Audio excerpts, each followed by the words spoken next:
MUDA case. ಮುಡಾದಲ್ಲಿ ಬಗೆದಷ್ಟು ಹೊರಗೆ ಬರುತ್ತೆ. E D ಅವರು ಕೊಟ್ಟ ಇಂಟರಿಮ್ ರಿಪೋರ್ಟ್ನಲ್ಲಿ ಸಿದ್ದರಾಮಯ್ಯನವ್ರ ಪತ್ನಿ 14 ಸೈಟ್ ಬಿಡಿ, ಅದರ ಬಗ್ಗೆ ಒಂದು 10 ಪೇಜ್ ಬರೆದಿದ್ದಾರೆ. 12 ಪೇಜ್ನಲ್ಲಿ 10 ಪೇಜ್ ಅದರ ಬಗ್ಗೆನೇ. ಅದಾದ ಮೇಲೆ ಇನ್ನು 2 ಪೇಜ್ನಲ್ಲಿ ಮುಡಾದಲ್ಲಿ ನಡೆದಿರುವ ಉಳಿದ ಹಗರಣದ ಬಗ್ಗೆ ಹೇಳಿದಾರಲ್ಲ. 1095 ಸೈಟ್ಗಳು ಗೈಡೆನ್ಸ್ ವ್ಯಾಲ್ಯೂ 400 ಕೋಟಿ ಮೇಲಾಗುತ್ತೆ, ಮಾರ್ಕೆಟ್ ವ್ಯಾಲ್ಯೂ 700 ಕೋಟಿ ಮೇಲಾಗುತ್ತೆ. ಹೆಂಗೆ ಬೇಕಂಗೆ ಹಂಚಿದ್ದಾರೆ ಅಂತ, ಮತ್ತಷ್ಟು ಹೊರಗೆ ಬರ್ತಾ ಇದೆ. ಇನ್ನು ಇ ಡಿ ಅವ್ರದ್ದು ಅರ್ಧಂಬರ್ಧ ರಿಪೋರ್ಟ್ ಅದು, ಇನ್ನೂ ತನಿಖೆ ನಡೀತಾ ಇದೆ ನಮ್ಮದು ಅಂತ ಹೇಳಿದ್ದಾರೆ ಅವರು. ಇಲ್ಲಿ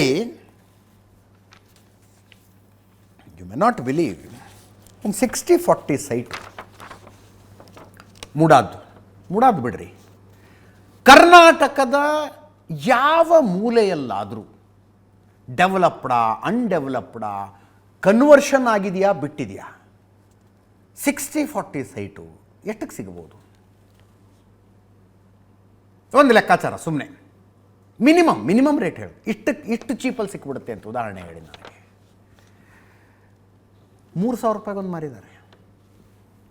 ಮುಡಾ 3,000 ರೂಪಾಯಿಗೆ 60-40 ಸೈಟ್ ಕೊಟ್ಟಿದೆ. ಮಂಜೂರು ಮಾಡಿದ್ದೀವಿ ಅಂತಾರೆ, 3,000 ರೂಪಾಯಿ. ನಾನು ಫಸ್ಟಿಗೆ ಈ ಸುದ್ದಿ ಬಂದಾಗ ನಂಬಲೇ ಇಲ್ಲ, ಇದನ್ನು ಸುಳ್ಳಿರುತ್ತಿದ್ದು ಅಂತ. ಕಳಿಸಿದ್ರಿ, ಇಲ್ಲಿ ಕಾಪಿನೇ ಕಳಿಸಿದ್ರು, ನಮ್ಮ ಸ್ಕ್ರೀನ್ ಮೇಲೆ ನೋಡಿದ್ರಿ ನೀವು. ಮೈಸೂರು ತಾಲೂಕು ಕಸಬಾ ಹೊಳ್ಳೆ ಹೋಬಳಿ ದಟ್ಟಿಗಳ್ಳಿ ಗ್ರಾಮದ ಸರ್ವೆ ನಂಬರ್ ಸಂಬಂಧಿಸಿದಂತೆ ಸೋ ಆ್ಯಂಡ್ ಸೋ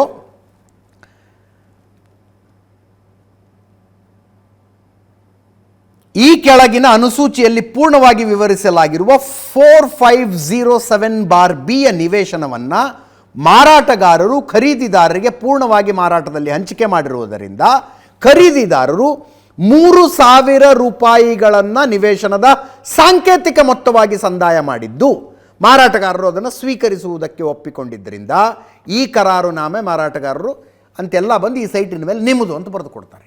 3,000 ರೂಪಾಯಿ. ಮಾರಾಟಗಾರರು ಅಂದರೆ ಮುಡಾ ಇದರಲ್ಲಿ. ಖರೀದಿದಾರರು ಯಾರು? ಎನ್ ಮಂಜುನಾಥ್. ನಾನು ಅದನ್ನೇ ಕೇಳಿದೆ, ಸಾಂಕೇತಿಕ ಮೊತ್ತ ಅಂತಿದೆ, ಉಳಿದಿದ್ದು ದುಡ್ಡು ಆಮೇಲೆ ಕೊಟ್ಟಿರ್ಬೋದು ಅಂತ. ಇಲ್ಲ, 1 ರೂಪಾಯಿನೂ ಇಲ್ಲ. 3,000 ರೂಪಾಯಿಗೆ 60-40 ಸೈಟು. ಇವರೇ ಸಾಹೇಬರು ಮಂಜುನಾಥ್.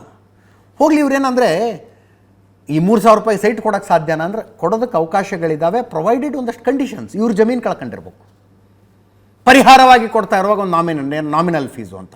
ಆಯ್ತಪ್ಪ, ಯಾರೋ ಈಗ ಹುತಾತ್ಮ ಯೋಧರ ಮನೆಯವ್ರಿಗೆ 3,000 ರೂಪಾಯಿಗೆ ಸೈಟ್ ಕೊಟ್ಟರು ಅನ್ಕೊಳ್ಳೋಣ, ಕಾರ್ಗಿಲ್ ಯೋಧರ ಕುಟುಂಬದವ್ರಿಗೆ 3,000 ರೂಪಾಯಿಗೆ ಸೈಟ್. ಯಾರಿವರು? ಯಾರದ್ದೋ ರೈತರ ಜಮೀನು ಹೋಗುತ್ತೆ, ಜಮೀನು ಹೋಗಿರುತ್ತೆ ಅವ್ರದ್ದು. ಆ ರೈತರಿಗೆ ದುಡ್ಡು ಕೊಟ್ಟು ಇವ್ರು GPA ಹಾಕಿಸ್ಕೊತಾರೆ. ನಾನು ಅಲ್ಲಿ ಮೋಡಸ್ ಆಪರೆಂಡಿ ಹೇಳ್ತಾ ಇದ್ದೀನಿ, ಇವ್ರದ್ದು ಒಂದು ಕೇಸ್ ಅಲ್ಲ. GPA ಮಾಡಿಸ್ಕೊಂಬಿಡೋದು, ಜನರಲ್ ಪವರ್ ಆಫ್ ಅಟಾರ್ನಿ ಬರ್ಸ್ಕೊಂಬಿಡೋದು. ಮುಡಾಗೆ ಹೋಗಿ ಆ GPA ತೋರಿಸಿ ನಮ್ಮದೇ ಜಮೀನು ನೀವು ತಗೊಂಡಿದ್ದೀರಿ, ನಮಗೆ ಪರಿಹಾರ ಕೊಡಿ ಅಂತ ಕೇಳೋದು. ಮುಡಾದವ್ರು ಪರಿಹಾರ ಕೊಡ್ತಾರೆ ಇವ್ರಿಗೆ. ಒಬ್ಬೊಬ್ಬರಿಗೆ 20 ಸೈಟು 25 ಸೈಟು. ಲಷ್ಕರ್ ಮೊಹಲ್ಲಾದ ನಿವಾಸಿ ಎಂ ರವಿಕುಮಾರ್ ಇಡಿ ರಿಪೋರ್ಟಲ್ಲಿ ಅವ್ರ ಮನೆ ಮೇಲೆ ರೇಡ್ ಮಾಡಿದ್ರೆ 17 ಸೈಟ್ ಕೊಟ್ಟಿದ್ದಾರೆ ಅವ್ರಿಗೆ. 17 ಸೈಟು. 3,000ಕ್ಕೆ ಸೈಟು, ಇದರಲ್ಲಿ 600 ರೂಪಾಯಿ ರಿಜಿಸ್ಟ್ರೇಷನ್ ಫೀಸು. ದೂರುದಾರ ಕೃಷ್ಣಾಪರ ವಕೀಲ ರವಿಕುಮಾರ್ ಮಾತಾಡಿದ್ದಾರೆ. 35 ಸೈಟ್ ಕೊಟ್ಟಿದ್ದಾರಂತೆ ಒಬ್ಬ GPA ಹೋಲ್ಡರ್ಗೆ. 3,000ಕ್ಕೆ 1 ಕೋಟಿ ಆಸ್ತಿಯನ್ನು ರಿಜಿಸ್ಟರ್ ಮಾಡಿಕೊಟ್ಟಿದ್ದಾರೆ, 600 ರೂಪಾಯಿ ಸ್ಟ್ಯಾಂಪ್ ಡ್ಯೂಟಿ ಕಟ್ಟಿದ್ದಾರೆ ಅಂತ ರವಿಕುಮಾರ್ ಮಾತಾಡಿದ್ದು ಕೇಳಿಸ್ಕೊಳ್ಳಿ. ಇದರಲ್ಲಿ ಸರ್ ನೋಂದಣಿ ಮತ್ತು ಮುದ್ರಾಂಕ ಇಲಾಖೆ, ಸ್ಟ್ಯಾಂಪ್ಸ್ ಆ್ಯಂಡ್ ರಿಜಿಸ್ಟ್ರೇಷನ್ ಡಿಪಾರ್ಟ್ಮೆಂಟ್ ಇವ್ರುಗಳದ್ದು ಸಹ ಸರ್ ಕೈವಾಡ ಇರೋಂಥದ್ದು. ಇಲ್ಲಿ ಸಬ್ ರಿಜಿಸ್ಟ್ರಾರ್ಗಳು ಸರ್, ಮೂಡಾ ಕಚೇರಿಯಲ್ಲಿರೋಂಥ ಆ ಸಬ್ ರಿಜಿಸ್ಟ್ರಾರ್ಗಳು ಸರ್ ನಮ್ಮ ಸರ್ಕಾರಕ್ಕೆ ಕಡಿಮೆ ಅಂತ ಅಂದ್ರೂ ಸರ್ 300ರಿಂದ 400 ಕೋಟಿ ರೂಪಾಯಿ ನಷ್ಟ ಮಾಡಿದ್ದಾರೆ ಸರ್. ಇದು ಹೆಂಗಪ್ಪ ಅಂತ ಅಂದರೆ ಸರ್, GPA ಹೋಲ್ಡರ್ಗಳಿಗೆಲ್ಲರೂ ಇವರು ಸೈಟ್ಗಳನ್ನ ರಿಜಿಸ್ಟರ್ ಮಾಡಿಕೊಡ್ತಿರೋದು ಸರ್. ಒಬ್ಬರು ಪೋಸ್ಟ್ ಮ್ಯಾನ್ ರಿಜಿಸ್ಟರ್ ಪೋಸ್ಟ್ ಇತ್ತು ಅಂತ ಅಂದರೆ ಅವ್ರ ಹೆಸ್ರಿಗೆ ಅಲ್ಲದೇನೆ ಬೇರೆ ಯಾರಿಗೂ ಕೊಡೋದಿಲ್ಲ. ಅಂಥದ್ರಲ್ಲಿ ಸರ್ ಇಲ್ಲಿ ಅಲಾಟ್ಮೆಂಟ್ ಡಿಪಾರ್ಟ್ಮೆಂಟ್ ಒಬ್ಬರ ಹೆಸರಲ್ಲಿ ಆಗಿರ್ತದೆ, ಭೂಮಿ ಒಬ್ಬರ ಹೆಸರಲ್ಲಿ ಇರ್ತದೆ, ಕೋರ್ಟ್ ಯಾವುದಾದೋ ಕೋರ್ಟ್ ಡೈರೆಕ್ಷನ್ಸ್ಗಳನ್ನ ಇದ್ರೊಳಗಡೆ ಸೇರಿಸ್ಬಿಟ್ಟು ಯಾರ್ದೋ ಹೆಸರಿಗೆ ರಿಜಿಸ್ಟರ್ ಮಾಡಿಕೊಟ್ಟಿರೋಂಥದ್ದು ತಾವಿಲ್ಲಿ ಗಮನಿಸ್ಬೋದು ಸರ್. 3,000 ರೂಪಾಯಿಗೆ 1 ಕೋಟಿ ರೂಪಾಯಿ ಆಸ್ತಿಗಳನ್ನ ರಿಜಿಸ್ಟರ್ ಮಾಡಿಕೊಟ್ಟಿರೋದು, ಬರೀ 600 ರೂಪಾಯಿ ಸ್ಟ್ಯಾಂಪ್ ಡ್ಯೂಟಿ ಕಲೆಕ್ಟ್ ಮಾಡಿರೋಂಥದ್ದು ಸರ್. 1 ಕೋಟಿ ರೂಪಾಯಿ ಬರೀ ಸಬ್ ರಿಜಿಸ್ಟರ್ ವ್ಯಾಲ್ಯೂ ಇರೋಂಥದ್ದು, ಮಾರ್ಕೆಟ್ ವ್ಯಾಲ್ಯೂ 3 ಕೋಟಿ 4 ಕೋಟಿ ಐತೆ. ಅಟ್ಲೀಸ್ಟ್ ಇವ್ರ ಯೋಗ್ಯತೆಗೆ ಸಬ್ ರಿಜಿಸ್ಟರ್ ವ್ಯಾಲ್ಯೂಗಾದ್ರೂ ಸ್ಟ್ಯಾಂಪ್ ಡ್ಯೂಟಿ ಕಲೆಕ್ಟ್ ಮಾಡಬೇಕಾಗಲ್ವ ಸರ್. ಇಲ್ಲಿ ನೋಡ್ಬೋದು ತಾವು, ಮಂಜುನಾಥ್ ಅನ್ನೋ ವ್ಯಕ್ತಿಗೆ ಸರ್ ಸರಿಸುಮಾರು 35-40 ಸೈಟ್ನ ಸರ್ ಒಂದೇ ವರ್ಷದಲ್ಲಿ ರಿಜಿಸ್ಟರ್ ಮಾಡಿಕೊಟ್ಟಿರೋಂಥದ್ದು. ಇವ್ರ ಹೆಸರಲ್ಲಿ, ಬೇನಾಮಿ ಹೆಸರಲ್ಲಿ 100 ಸೈಟ್ಗಿಂತ ಹೆಚ್ಚಿಗೆ ಇದೆ ಸರ್, ಅದು ಡಿಫ್ರೆಂಟ್ ಮ್ಯಾಟ್ರ್.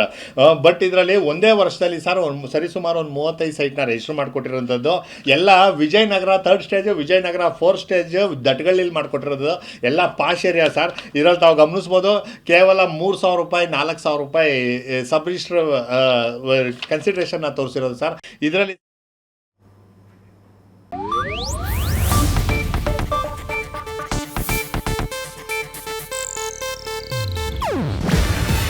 ಇದು ಏಷ್ಯಾನೆಟ್ ನ್ಯೂಸ್ ನೆಟ್ವರ್ಕ್ ಪ್ರಸ್ತುತಿ. ನೀವು ನೋಡ್ತಿದ್ದೀರಾ ಏಷ್ಯಾನೆಟ್ ಸುವರ್ಣ ನ್ಯೂಸ್.